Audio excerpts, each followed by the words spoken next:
ఆంధ్రప్రదేశ్ రాజకీయాల్లో మళ్ళీ అమరావతి సెగ రాజుకుంటుంది. రాజధాని నిర్మాణానికి తమ భూములను త్యాగం చేసిన రైతులు ఇప్పుడు ముఖ్యమంత్రి చంద్రబాబు నాయుడు సర్కారుపై అసంతృప్తి వ్యక్తం చేస్తూ ఒక సంచలన నిర్ణయం తీసుకోవడం రాష్ట్ర వ్యాప్తంగా చర్చనీయాంశంగా మారింది. గత 5 ఏళ్లుగా ఎన్నో ఆశలతో నిరీక్షించిన తమకు కూటమి ప్రభుత్వం అధికారంలోకి వచ్చిన తర్వాత కూడా ఆశించిన స్థాయిలో న్యాయం జరగడం లేదని రైతులు ఆగ్రహం వ్యక్తం చేస్తున్నారు. అమరావతిని ఏకైక రాజధానిగా ప్రకటించినప్పటికీ అభివృద్ధి పనులను నెమ్మదించడం మరియు తమ పట్ల ప్లాట్ల అభివృద్ధిలో జాప్యం జరగడంపై రైతులు అసహనం వ్యక్తం చేస్తున్నారు. ఈ క్రమంలోనే వారు చేపట్టిన తాజా ధర్నా చంద్రబాబు నాయుడికి ఒక పెద్ద ఎదురుదెబ్బగా రాజకీయ వర్గాలు భావిస్తున్నాయి. ప్రధానంగా రెండో విడత భూ సమీకరణ ప్రక్రియపై రైతులు అభ్యంతరాలు వ్యక్తం చేస్తున్నారు. గతంలో ఇచ్చిన హామీలను నెరవేర్చకుండా కొత్తగా భూములను ఆపడం ఏంటని వారు ప్రశ్నిస్తున్నారు. తమకు రావాల్సిన కౌలు బకాయిలు మరియు రిటర్నబుల్ ప్లాట్ల కేటాయింపులు జరుగుతున్న అక్రమాలపై రైతులు గళమెత్తారు.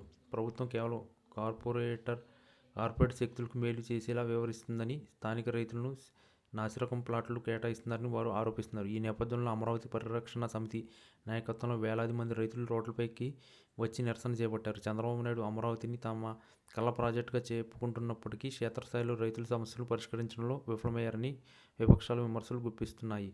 అమరావతి రైతులు ఇప్పుడు తమ పోరాటాన్ని మరో స్థాయికి తీసుకెళ్లాలని నిర్ణయించుకున్నారు. ప్రభుత్వం తమ డిమాండ్లను వెంటనే పరిష్కరించకపోతే రాబోయే రోజుల్లో అసెంబ్లీని ముట్టడి లేదా చలో అమరావతి వంటి కార్యక్రమాలు చేపడతామని వారు హెచ్చరించారు. రాజధాని ప్రాంతంలో మౌలిక సదుపాయాల కల్పన పెండింగ్లో ఉండడం, ఉద్యోగ అవకాశాలు లేకపోవడం వంటి అంశాలపై రైతు కుటుంబాల్లో ఆందోళన నింపుతున్నాయి. ముఖ్యంగా భూములు కోల్పోయిన రైతులకు తగిన పరిహారం మరియు ఉపాధి కల్పిస్తున్న హామీలు నేటికి కాగితాలకే పరిమితం అయ్యాయని వారు వాపోతున్నారు. ఈ ప్రజా నిరసనల వల్ల తెలుగుదేశం పార్టీకి కంచుకోట లాంటి అమరావతి ప్రాంతంలో రాజకీయ సమీకరణలు మారే అవకాశం కనిపిస్తుంది. చంద్రబాబు నాయుడుకి ఇది ఒక వ్యక్తిగతంగా కాకుండా పెద్ద సవాలుగా మారింది. ఎందుకంటే అమరావతి నిర్మాణాన్ని ఆయన తన ప్రతిష్టగా భావించారు. అయితే భూములు ఇచ్చిన రైతులే ఇప్పుడు ఆయనకు వ్యతిరేకంగా ధర్నాకు దిగడం పరిపాలన పరంగా ప్రతిబంధకంగా మారింది. మరోవైపు ప్రపంచ బ్యాంక్ వంటి సంస్థల నుండి నిధులు వస్తున్న తరుణంలో ఇలాంటి అంతర్గత గొడవలు ప్రాజెక్టుల వేగాన్ని తగ్గించే ప్రమాదం ఉంది.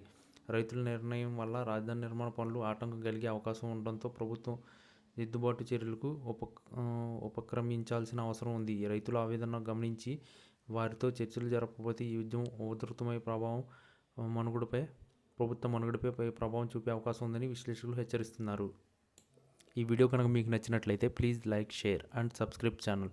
మరిన్ని వీడియోస్ కోసం మా ఛానల్ని సబ్స్క్రైబ్ చేయడం మాత్రం మర్చిపోకండి. మీ ఫ్రెండ్స్, ఫ్యామిలీస్ కూడా ఈ వీడియోని తప్పకుండా షేర్ చేయండి. ఏపీలో ఎప్పటికిప్పుడు ఎన్నికలు జరిగితే సీఎంగా ఎవరు గెలుస్తారు? Chandrababu CM, Jagan CM? ఖచ్చితంగా కామెంట్ చేయడం మాత్రం అసలు మర్చిపోకండి.